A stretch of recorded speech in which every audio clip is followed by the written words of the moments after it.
lived in the area? In terms of living in the area, I've been here for 16, 17 years. How long has your business been? Yeah. So we started this 4 years ago. Actually, in terms of operational, it's just over three and a half years or so. Okay, so how do you feel the area has changed?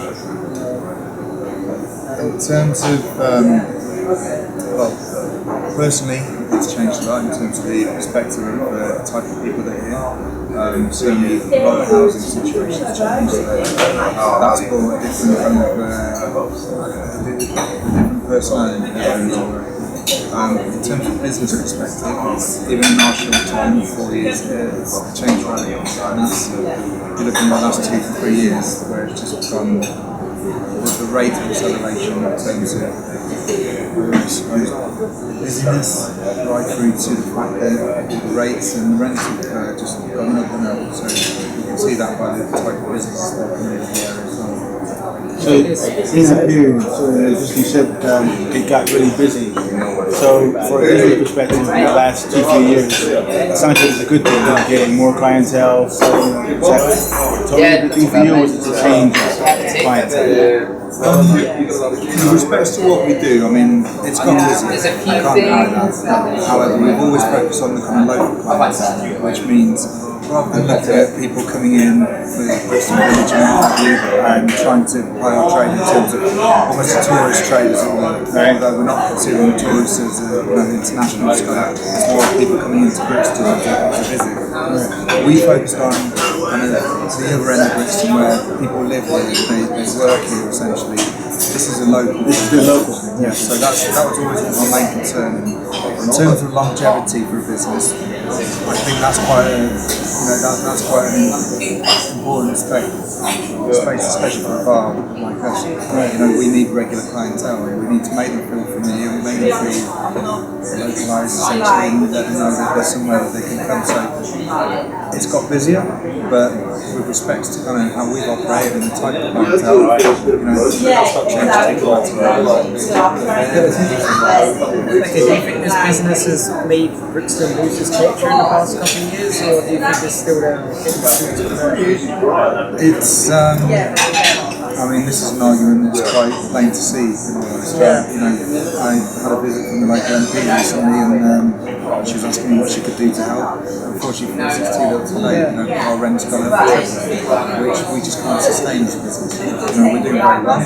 Everyone sees we're doing very well, and you just can't afford those. In terms of sustaining business over the long term. Paying treble out every month is just going to have really complicated, despite being busy, despite doing well. But yeah, with respect to the kind of culture of Brixton, you see that there's been diverse change, and that comes from the housing issue. People are being moved down, they're not being included, and they're not being kind of given a part of what is happening in Brixton. So I don't like that transference. Like I said, we focus on local people, and that doesn't mean that you have to live here all your life. It doesn't mean that you know the area particularly better than anyone else. It just means that we accept that.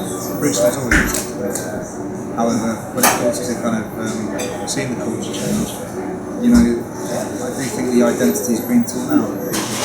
Do you feel like projects like Pop Brixton stuff will help improve this culture? How do you feel about that? Or do you think it will just stay the same? The potential's there for them to improve the culture. That's actually meant to be what they're doing. But if you look at the majority of the business, they're basically to Pop Brixton. They're not from local people, they're not from local enterprises. And certainly not from a lot of startups. There's the odd one or two. I actually know these people as well, so I'm not going to kind of criticize them. But in some respect, there's a lot of food places in Brixton already. I think the council and certain people behind Pop Brixton have not really taken into consideration what's here before, and they've not helped what's here before, and they're certainly not improving what's here before. All they've done is added another element of competition to existing businesses, and if they don't include local people or help to improve local startups, then it's not good for the area. All it's good for is people that have the money already to come in, very corporate, very kind of franchise places that just keep rolling and taking over essentially. So you lose your identity. Yeah. Any other? I guess there are two things that I thought made me particularly interested in your place. One, like you said earlier, you weren't a struggling place. You were quite busy. Everyone in the neighborhood knew you were busy. It's a spot that on the weekends it's always busy. And so you don't expect that kind of spot to sort of get pushed out of business. So I'm kind of interested in that discussion because it says that this movement doesn't it doesn't care whether you're poor or doing well or not. If you're not performing at the current pace of revenue or what people are willing to pay, it doesn't matter who you are, you're going to get run over.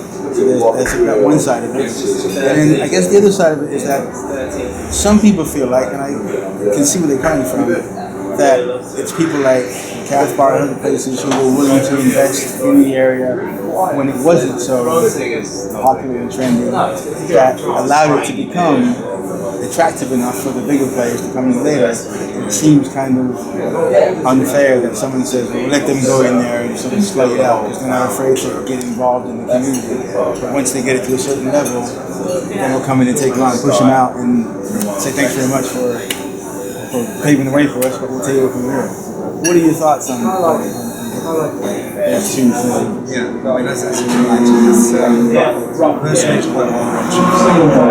Building a business up on your own is hard enough. You can ask anyone, any small business, any independent, the struggle dynamic is more than you probably consider. You were saying that a lot of this you built.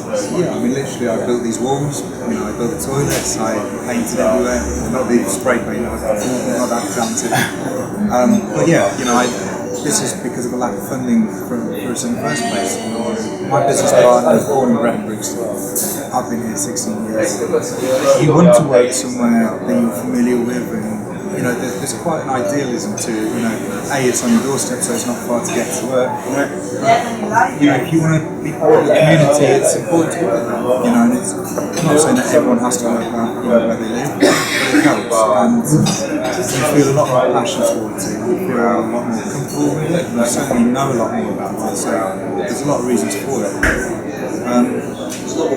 You do feel a little bit used and abused when you get to the last stage. We've gone through a horrible time to start off. Our first year was a real struggle, there's no denying that. You know, we've literally picking pennies to kind of survive, and you know, it's hard, it really is.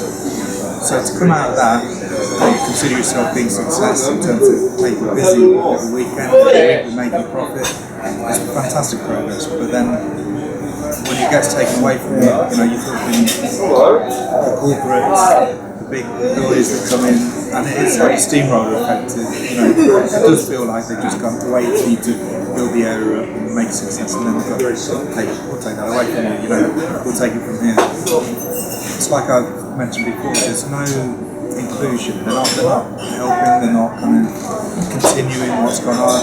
You know, I'd love to stay here. I'd love to stay in a bit of a great and certainly kind of work within the neighbourhood and the community I know. But you know, when the money situation comes down to it, we can't compete. Like I said, we've done well. We could pay a little bit more. We don't expect the rates to stay the same.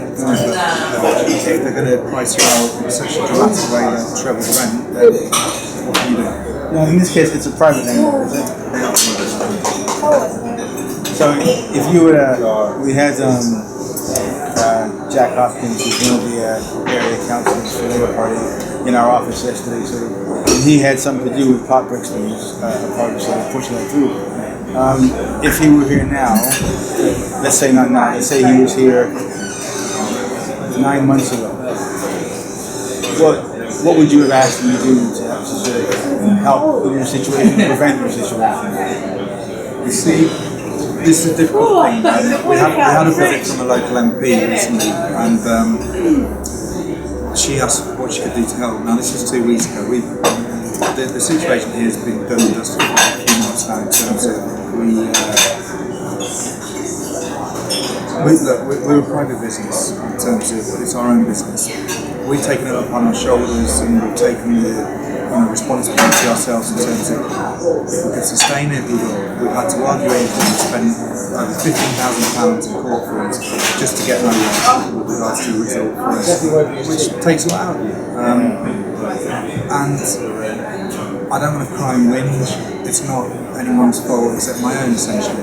But the horrible fact is the landlords were allowed to do that. There's no legislation in place already. Now, it'll be all well and good 9 months ago in hindsight for Jack Hopkins to come down, and I know the situation already because I've been doing this for a year, fighting it.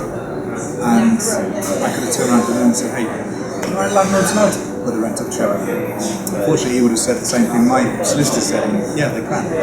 You can fight that as much as possible. All we're trying to plead to is the actual person themselves. So if the individual is money oriented and greedy, and look, I won't get too bitter about it. I think they are greedy buggers for doing it, but at the end of the day, the system's allowed them to do it. That's the problem. There's no legislation in place to protect us like me. There's no rent caps. You are at risk. Like I said, we're not a struggling business. We're doing well. So this is the threat. I mean, this is the direct threat that we've received. We've seen firsthand. We've got no protection. I think that's what it boils down to, unfortunately. Well, I'm going to be sad to see you go. This is one of the first spots that I came to. We have a really sort of unique feel, interesting food and beer selections. We've never been able to this kind of food anywhere else because it's kind of a unique creation, a blend of southern. And yeah, I think we're all going to be sad. The character guys came in here and walked in and it's got kind of a cool sort of underground type of feel. And so you're going to be missed. And I hope you personally surface somewhere else. And somewhere else. Thanks for sharing your time. Brixton is like different. It's like living when you see your fish, when you see Brixton going through, would you change Brixton? Question saying how would you change Brixton? I think one thing about Brixton is it's always been influenced by the people, and I think what's harsh now is that it's been influenced in the wrong way by the wrong people, essentially, because what it's doing is pushing the cultures and communities apart. It's squeezing people out there. Britain's accepted all sorts. The Caribbeans, when they came to pay up from up north eventually, they accepted me. It's a clear sharing community. Do you see the poor rich? Do you see diversity as a good thing? I don't think diversity is particularly a great thing. I think what's good is when you embrace it. Like I said, I came down from the north. We don't have many different cultural divides in there. And when I first came to London, this was eye-opening for me. Jerk chicken, kind of see the markets and all action, all the different spices and all that sort of thing. But also seeing the people and the way people behave and react. It comes down, it's like watching football and you see a Latin American team and you think they dive all the time and they cheat all the time. I got told there was no such word as cheating in Latin America. But it also kind of gives you that, hey, well, that's a cultural thing, they're doing it to win, they're doing it to play, that's how they play the game. And you learn, you experience it, and it's the same with Brixton. You learn, you experience it, and it's been great. It's been fantastic in that term to diversity. I've lived for that to continue. But like I said before, if you're not going to include people, you're not going to embrace the people that are here already, or accept people that are coming in, and they're not going to join together or at least work together.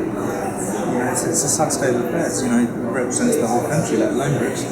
So, yeah, it's a very good question, and it's something that I don't think you can ever control, but not going to at least help.